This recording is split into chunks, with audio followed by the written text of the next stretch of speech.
قوم كي دايرين بخير يعني يبارك فيك الحمد لله واحنا على الوقت المهم كل صبح ربي احنا بخير الله يبارك فيكم عافناكم كتسولوا فينا الله يعطيكم الصحة وديروا ابوني احبابنا اللي كيبغيونا فضلا وليس امرا.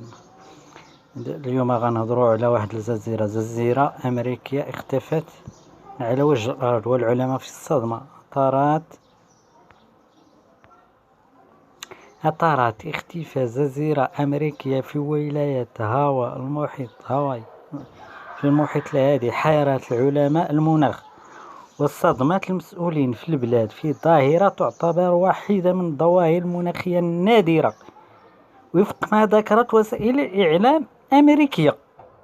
وقال خبراء في المناخ أن جزيرة إيست أيلاند التي تعد واحدة من الجزر الرئيسية في الولاية الأمريكية قد اختفت بالكامل من جراء إعصار ضرب المنطقة دل إلى ارتفاع منسوب المياه ودمر الجزيرة بالكامل. وضرب إعصار ولك الجزيرة قبل أيام وهو أحد أكثر أعاصير في الجزر. ايوا سبحان الله العظيم جزيرة كاملة اختفت بسبب الإعصار. هادشي ديال الله سبحان الله العظيم. سام لا بالبي اللي مكورني برد اوه بالبي سبحان الله العظيم. سبحان ربك قادر على كل شيء. هذه جزيرة هاواي جزر هاواي جزر جميلة جدا.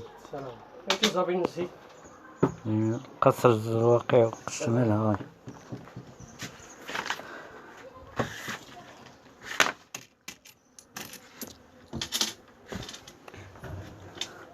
شو سبحان الله العظيم القصر جزر الوقواق شمال هاواي. شو ولا قالوا لك سكن تما كي غادي تسكن تما. شو على عظمة الله تعالى.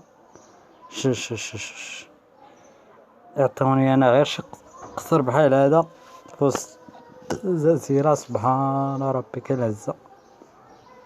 سبحان الله سبحان الله سبحان الله سبحان الله سبحان الله العظيم. جزر هاواي تشبه محافظة ظفار في سلطنة عمان بتضاريسها. سبحان الله العظيم. جزر هاواي تشبه محافظة ظفار في سلطنة عمان بتضاريسها.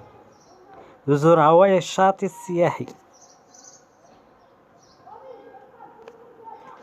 ليست هاواي ولا جزر المالديف إلا عارف فين كاين هاد المكان الجميل فقع أسرار الله حتى نقولوا برافو عليك. السلام عليكم.